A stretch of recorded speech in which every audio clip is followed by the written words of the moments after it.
All right, guys, we're back in the shop today. And yeah, the workbench is pretty empty, but there's a reason for that. Because everybody asks, Scrooge, you get all this stuff. What do you do with all your stuff? How do you determine whether you should scrap it, whether you should sell it, or whether you should never have picked it up in the first place?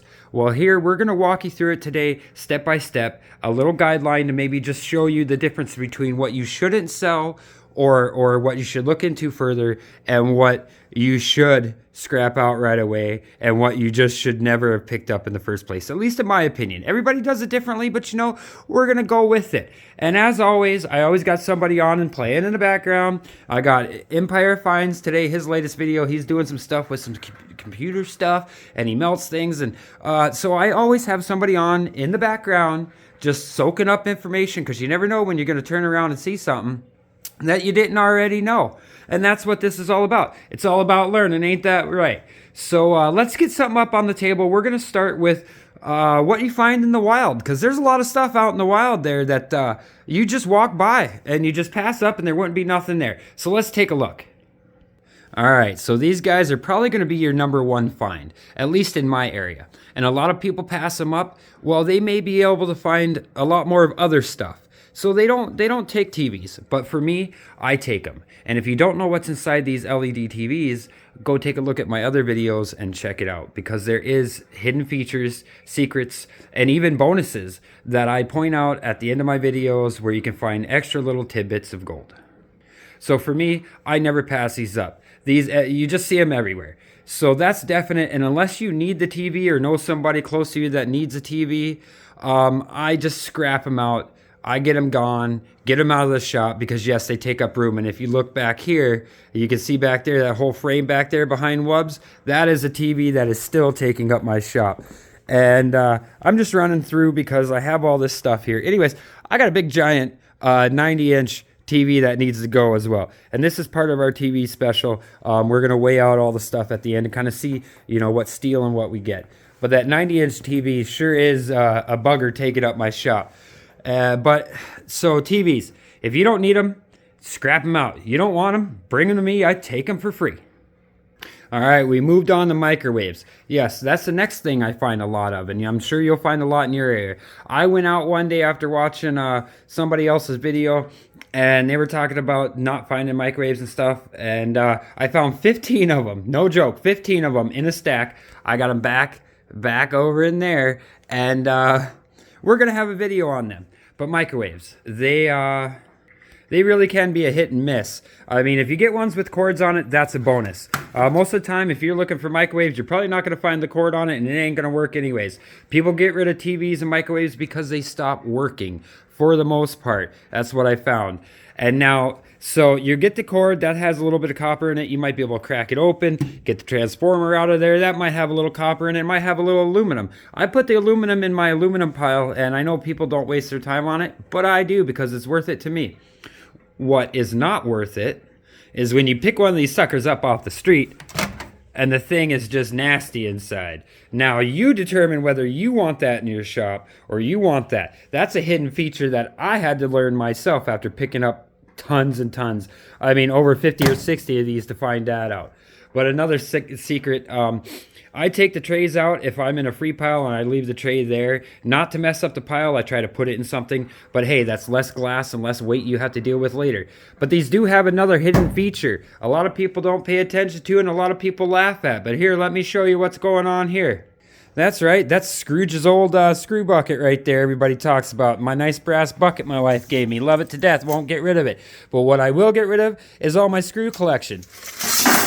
Right inside that microwave. And I tell you what, you fill that microwave up with them screws, sit that on your steel pile, that becomes a 50, 60 pound block of steel. And you take that into your scrap yard, they'll give you whatever price for it. If they won't want to deal with the plastic, then you might not be able to do it your way. But that's what I do with mine, and that's how I get rid of my screws and my microwaves. So there's many uses for them microwaves, but it's up to you if you want to bring them in your shop or not. All right, so another thing I find out in the wild a lot is dehumidifiers. Everybody in the basement, they have them. They quit working, usually because the inside filter plugs up or they fill up. I found them where they just filled up and quit working and people threw them on the curb. And I'm pretty sure that's what happened with this guy, because you know what? It looks too nice to have done anything but that. Anyways, so the inside of these guys will have a little copper motor, a little compressor, a little aluminum, and a little aluminum radiator. So for all you guys that collect up them aluminum rads, that's right, I'm having trouble talking today. So for all you guys that collect up the aluminum and the copper and everything else, they're a really good source. They're square, they stack up nice. Just make sure you dump the water out of the bins. Clean them off, stack them up. And that's another thing I find. Another thing I find is air conditioners. And right now, let's see if we got one in the shop. Do we have one in the shop? Of course we got one in the shop. This is a regular window banger, air conditioner. People call them all different things, but they all have them. Guess what? They usually get rid of them because they quit working. So most of these times, if you find one of these and you're hoping to replace it in your house, that's probably not the case. They're not going to work. But that's okay, because they got a lot of stuff. They got a little Mylar board inside of most of the touch pads. Otherwise, the buttons usually have tactile switches in them. This one so happens to have a bonus cord on there. That's right. So that's some copper. It's going to have a motor inside of there. That's going to be a little bit of copper. It's going to have aluminum copper radiator in there. Man, that's hard to say. And so you're going to get some copper. You're going to get some steel. You're going to get some aluminum. You're going to get maybe a little bit of silver. Some of the plugins have contacts on them that'll have silver inside the little what do you call it? The circuit interrupter on there. And so, yeah, it's a good source of copper, good source of steel. You're going to have a little bit of plastic left over, and you're going to have an AC compressor you're going to have to deal with. If you don't have a friend in the AC unit business, don't be popping these open. These guys, unless they're already dead, you don't want to be leaking that stuff out, not only into your shop, around your friends, yeah, but you also don't want to be putting it into the environment. I know everybody says it, nobody listens to it. Some of the new ones have ozone-friendly stuff in it. I don't know enough about it to do that yet, but I tell you what, I don't pass them up either. I got about 50 of them sitting outside my shop, just waiting to get broke down on a video for you guys. So what's next? Let's see what's next I find on my list here. All right, up next is what we got, small pull-aparts. That's what I call them. They're fun to take apart. Most often, if it's got a motor in it, it's going to have a little copper in there. The fan, yeah, it's got a lot of plastic, got a little steel on it. You do you. The vacuums. All sorts of vacuums. Yeah, I know. If you've seen my other videos, I got a few vacuums, but they go with that stock pot over there. And that's my shop vac. But these, any motor is going to have a little bit of copper in it, guaranteed. Is it worth your time? I don't know. That's up to you. Is it worth taking that plastic off and getting that little bit of copper out of there? For me, it is, because I can get rid of this plastic. So that's fine. Most of the time, you're not going to find any of these with cords. If you do, they're a bonus. The cords go into your cord bin. And I tell you what, they add up. They add up. Don't get rid of the cords, man. There are a lot of people that go out there and clip nothing but cords. And they take their cords in and they turn it in for number 2 insulated wire, whatever the yard takes it. Don't get rid of your wires for sure. If you don't already know that, then I'm here to tell you. But so yeah, small electric pull-aparts. They're gonna have some copper. Some of them have some aluminum. Some have some other hidden features in them, like them ionic breeze type things. In fact, if you're into like electroplating or silver copper recovery, that actually is already a pre-made cell, but we'll talk about that in another video. So this is my small electric pull-aparts. I have millions of them, but these are the main ones that you'll come across, at least in my area. I never pass them up. I always pick them up when I see them because they're worth it to me. All right, let's talk a little about power tools. That's right. For any of you shop owners out there, you probably got a couple laying around that don't work anymore. Most of the time, people don't get rid of tools unless they upgrade, but for some reason, most of the time, they get rid of them and they quit working. Some of these are my personal use, and this is my everyday carry right here. That's right. That's my go-to guy, so we're not scrapping him, but there's some stuff inside of tools that people pass up.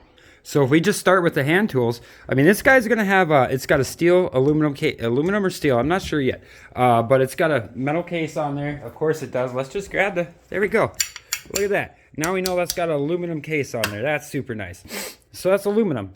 and it's got a copper motor in there, and this is an older guy, so it's going to have a bigger motor in there, which is nice. I actually use him. I found him, put a new cord on there. My wife is excited when she found me a circular saw. It's the first saw. I was like 35 years old before I had anything besides a handsaw. So for you guys that see my shop and think I got it easy, trust me, I was 35 years old before I had my first power saw. That's right. Thank you, Lovey. But other ones, newer ones, they're going to have a motor. They're going to have copper motor. They're going to have aluminum inside the stator arm and everything else inside of there. There's other videos if you don't know. I will get other videos out, I promise. Not of this guy, because this guy's mine. I use him all the time. Yes, scrappers, if you got the tools, use them. If you don't, you don't need them. Like I said, I've been doing this with nothing but hand tools for a long time until my lovey was like, he needs himself something better than that. So for that, I love her. Chop saws. These are a good source. Most people put the wrong blade on there for what they're doing. They burn the motor out. Most of the time they don't work, or they get smashed. Things fall on them. Tools are a good source of aluminum. Really good source of aluminum. I tell you what, they're meant to not rust, and they're meant to take weather pretty good, even though you shouldn't leave them out there. So you guys out there for that aluminum, that's about a 15-pound chunk of aluminum, no joke. If you think I'm lying, bring them to me. I'll take them for free. They also got that copper. I don't know why I'm doing that. I'm just pointing it out to you. They got that copper motor inside there. The newer ones are going to have a smaller motor. They're always figuring out how to have less material in there, but that's okay. As scrappers, we got to figure out how to get the best we can out of our deal. Some of these will work. You can resell them or regift them, give them to your friends. Hey, you may end up giving a chop saw to a friend and end up for a favor. You never know. You never know. So I never pass up power tools. They also, if you notice, I don't know if you guys notice my other videos, but I use a couple old table saws for my workbench and a door. Yeah, that's right. Free. I found for free. This guy's a little uneven, but I have that for a reason. When I'm working with my stock pot, I want my flow to go in a particular direction if there's an emergency. So that's why my table's a little angled. I know it may bug some people. Maybe I should turn the camera. Whatever. Anyways, those table saws, good source of aluminum right here. You guys don't need them, don't want them, bring them to me. That is another 5-pound chunk of aluminum underneath of there. And the bodies are usually nice. Some of them are made out of plastic, that one's made out of steel. The legs, the frames, you can use that for all sorts of stuff. Oh man, so many activities, I don't even know where to begin. And on top of it, they come with aluminum guide rails. A lot of them have aluminum guide rails on there. So I tell you what, you guys that like your aluminum and they worth money, don't pass up those little guide rails. Even if you got a car and you can't take the whole thing, I tell you what, if it don't work, take that little guide rail with you. Don't leave nothing behind. So that's power tools. Everybody's got some. There's something you can do with them, or maybe you can trade them off. Otherwise, scrap them out and get them out of your way. All right, the next thing I come across, and I know a lot of people don't, they're in a dying breed, are CRT TVs and monitors. That's right, I took my chance to show off my little Jensen. These guys used to be a TV. You catch the show on the airwaves there. Some of you people watching probably don't even remember using this. I do, but just. So anyways, CRT TV, it has a glass tube in there. It's got some copper yoke in the back of it, and it's got some wires. It'll have a little circuit board, low grade. It's got a little bit of things on it. Some of them come with a radio and a few other extra features and add-ons. I like this guy. I'm not getting rid of him just because I like him. And this is my personal favorite monitor I have at the moment. And but they have a big glass box inside of here, and I'll have some videos on how to take these guys apart. But they got a big circuit board, they got some aluminum, they got some stainless steel inside of them. They're again going to have some copper. If you get a chance to get one with a wire, that's a bonus. But you can't just take the copper and leave these guys. There's a little more work into this than there is in an LED TV. But are they worth it? They're worth it to me, so I take them for free. So if you guys got them, don't want them, you know what to do with them. But otherwise, to recycle that glass, I have to go recycle that at the local recycling yard. And I do my process. You guys look into what you'll have to do to start recycling these. But don't start saving them up until you know what to do with the rest of it. Because you'll end up with tons of them, and that's no good. Having all these glass screens sitting in your backyard or in some hole somewhere is doing no good to the environment. And part of that is keeping all this plastic and that glass and everything out of the landfills. So we try to do our best. But those are CRT TVs and monitors. Next we have VHS, DVD, CD, Blu-ray, 4K, anything, set-top boxes, you name it. If it plugs into a cable or used to run TV in any way, shape, or form, they all got some circuit board in there. They'll have some BGAs. Some of them have hard drives, copper. We're getting into more of the finer electronics here, guys. So anyways, those are more for, you know, you take the circuit boards out and you do your process with them. They're going to have some steel and some copper and all sorts of goodies inside of them if that's what you're into. I never pass them up. Everybody walks by a VCR, but I tell you what, there is gold in that VCR. There is gold in that DirecTV set-top box. There is gold in that DVR. There is gold in that DVD player. I don't know how many times I can say it and people just shake their head, but hey, it's true. And I know you're seeing those up there. We might as well go into those. Those are satellite feed horns. My finger is causing it to... Those are satellite feed horns. Those are what you see on the satellite dishes that are in everybody's yard. They're ubiquitous. They're everywhere. They stand out and they disappear all at the same time. And those will have gold on the circuit boards. I don't know if you've seen my stockpot videos, but you see me throw a couple of them in there. That's right. And we'll move on to vintage stuff.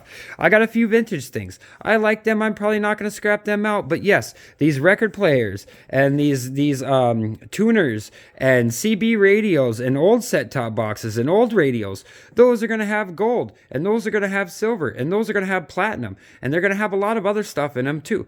And they're just worth it. They're going to have a lot more copper. The older stuff you get, the better it was built back then. You're not going to have so much steel. You're going to have some wood. But hey, you may need to make a fire in order to burn your IC chips. Reuse that wood, guys. Figure out a way to squeak out every bit of free stuff you can out of your scrap, and I tell you what, it will be worth it.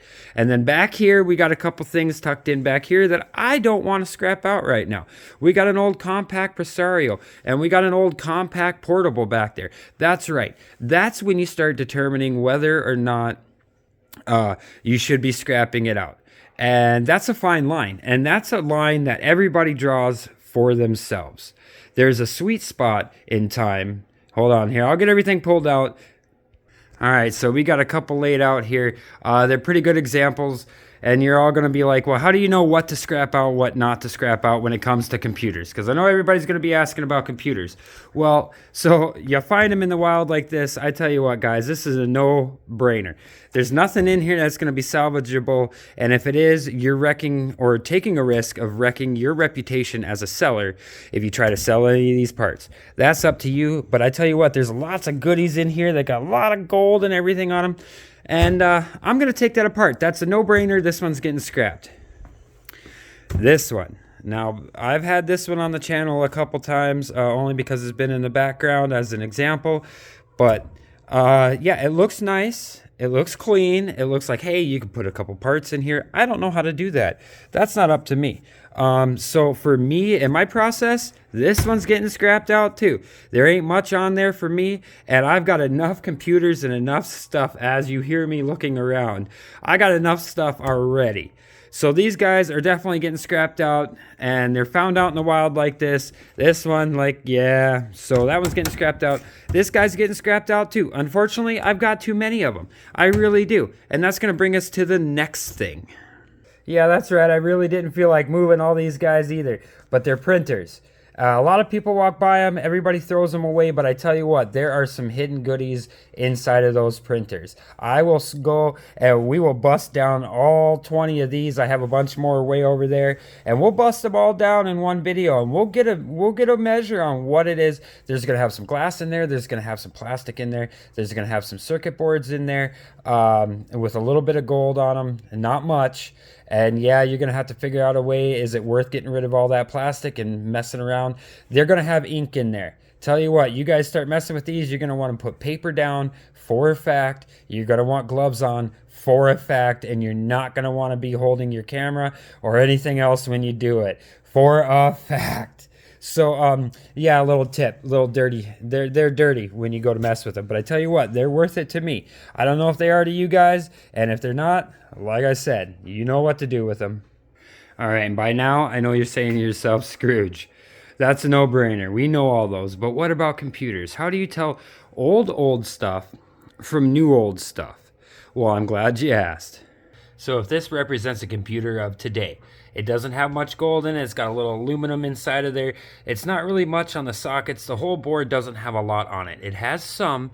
It's worth breaking down for me, but it's not worth messing around and keeping it laying around my shop. I take the boards out, I get the batteries out, and I throw those into my collection to be depopulate and put in my gold process later. And now this stuff it gets to be a little difficult for me because I know that this stuff is old. All the old stuff not only isn't used, but has a lot of gold in it. But there is a finite market and a niche for these items. There are, especially if you get them whole, like this guy here. And where you get them from matters. If I were to find these out in the wild, I probably wouldn't care as much about them as I do and how I got them. But those are old. You can tell, the difference in color. And I know somebody has been teaching me a little bit about color and stuff like that on these. But one good thing to start, if you're just starting out, look for that cream color. I mean, that's what I did. I just started looking out for that cream color, and you just start noticing things pop. And not everything is high value. This isn't really high value, but I tell you what, it's neat for me. And if you're a vintage guy and you have to have all these things plugged in and your monitor plugged in, everything plugged into one, it sure is neat to start popping these switches on when you walk into your shop. Everything starts spinning up. It sounds like a fighter plane. Yeah, it's cool. I enjoy it. So even if it just has a little bit of a, what do they call it, intrinsic value, then it does. But where is the value? Where's the line? Do I wait? Do I see? Do I take up space in my shop, or do I just scrap them out? That's where I'm having a difficult time. That's where the line in the sand is for me. But I'm going to work that out because these things are heavy. I know they're going to cost a lot to ship if somebody buys one of these. And I'm not paying for shipping. I don't think that's how that works. I don't know. I've never shipped nothing. I have no clue how that works. But there's a line between old, and then you have new old. Now, new old can be a whole different world.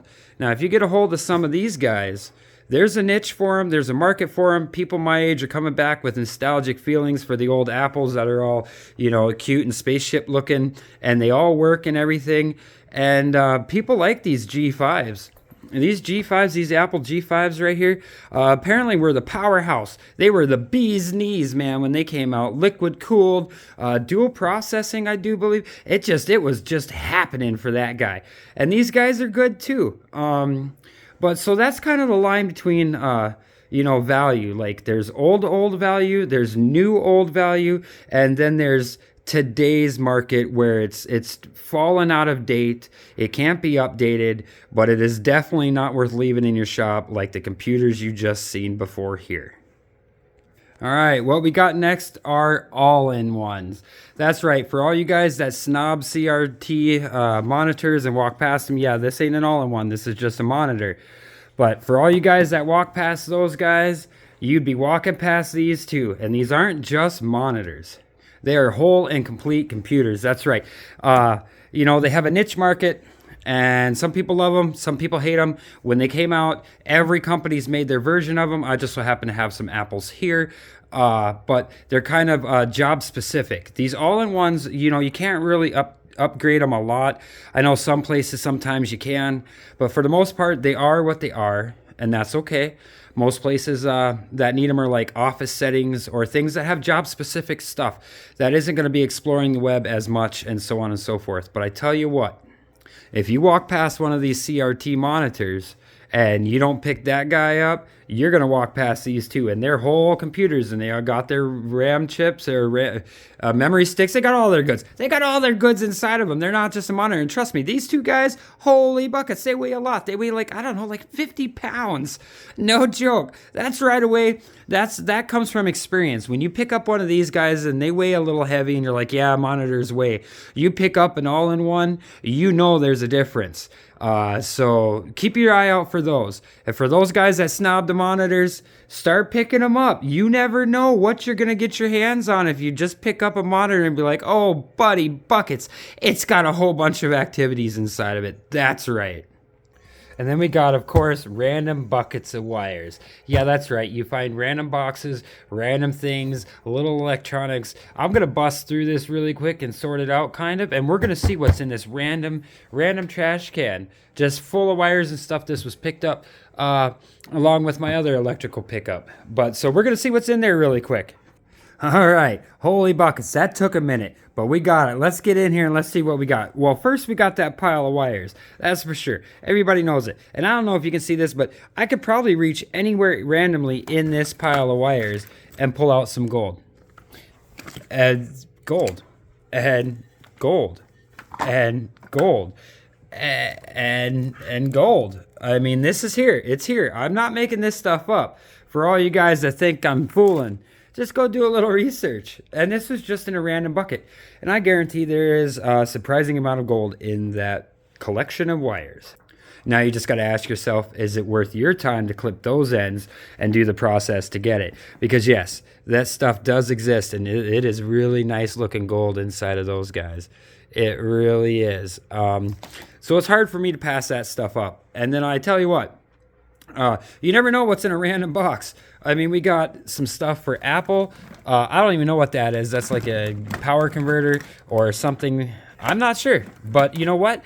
This is why I put these videos out, so you guys can answer these questions. Because if I had to sit down and look up every one of these things, I'd go nuts. But we got a bunch of zip drives. These are all going to have a little board inside of them and stuff. They'll be fun to take apart. They're cool. And what else we got? Oh, keyboards. And people forget about the keyboards. These all got silver Mylar in them. The older ones are really nice, like the Apple ones. These guys are Apple. These are original Apple that still got the Apple key on it. A lot of people, you don't even remember that Apple key. But so those, because if you're gonna get one of them computers going, you might need the material that goes with that computer. You never know. And let's see, mice. They're unsung heroes of my scrap pile. I tell you what, I go in every one of these, and a lot of these older ones are gonna have a nice little gold IC chip inside of there. I can't guarantee it, but I'm gonna find out. And some of them are just dang cute. I mean, I tell you what, it's a single button, single click, I do believe. But that is the cutest little Apple mouse I have ever seen in my life, and I got a bunch of them. So. And they match with those computers, and all this stuff matches with those computers. I'm trying not to make you dizzy, but keep up with me. So another thing about finding random wires and random piles is you never know what's in there. I got a brand new hard drive still in a static bag. Brand new hard drive, very nice. It's only 2 gigs, but I tell you what, it is a Quantum Fireball ST 3.5 series. It looks all right. I got another one in a box. I have not opened that guy up yet. I don't even know what's in there yet. That's a surprise for me for later. Video cards. Of course, you're going to have video and graphics cards because I got this from a printing shop. And memory RAM sticks, old school RAM sticks. I got some brand new RAM sticks right here in the bag still. I don't even know what they are. They say 256 meg RAM. I don't even know about them. But you know what? They're in a bag. Well, it's not sealed. But I tell you what, I don't care. I'm going to leave them in there. And some more gold. And you know what? If none of these are worth anything, guess what? They still got some gold on them. They got a silver oscillator. Yeah, crystal oscillator right there. So you never know what you're going to find in these bags. And there's another. That is just a tape drive, or a disk drive. But hey, it's got gold and all sorts of stuff in it. So you know what? You just never know what you're going to find in a random bucket of wires. That's right, gold. And if you guys don't believe me, just bring it on to me. I'll take it and I'll put it in that stock pot over there. Not a problem. It does take a lot of work, so don't think, that I'm not doing nothing in the background. I got to drive. I got to pick this stuff up. I got to communicate with people, and so on and so forth. So there's a lot of work in the background happening. But I tell you what, guys, if you want to step your game up and start getting, better scrap instead of getting stuff like this, which, don't get me wrong, there's nothing wrong with this stuff. I take it. It's in my shop. You see it exists. It's here. I do it up. But I tell you what, if you start stepping up your game a little bit, start paying attention to stuff. Start looking for things. And the more you do it, the more you're going to find. One haul. I got all that stuff out of just one pickup. And you know how I did it? I got some business cards. I took a minute, started seeing what services were needed in my area. And this so happened to be a really big service, and I provide it for free. So I took a minute, figured out what services were needed in my area, got some business cards, do some research, and I went from picking up stuff like that over there on the side of the street to going to be able to pick up stuff like this out of a house or out of a company. And I tell you what, there's a difference from something breaking down and somebody throwing it outside their house versus companies upgrading their software equipment and their equipment. So with that being said, pay attention to what you got. Take a minute. Don't be so antsy to tear stuff apart. And we'll see you next time. If my wife's watching, I love you. If my kids are watching, go wash your face.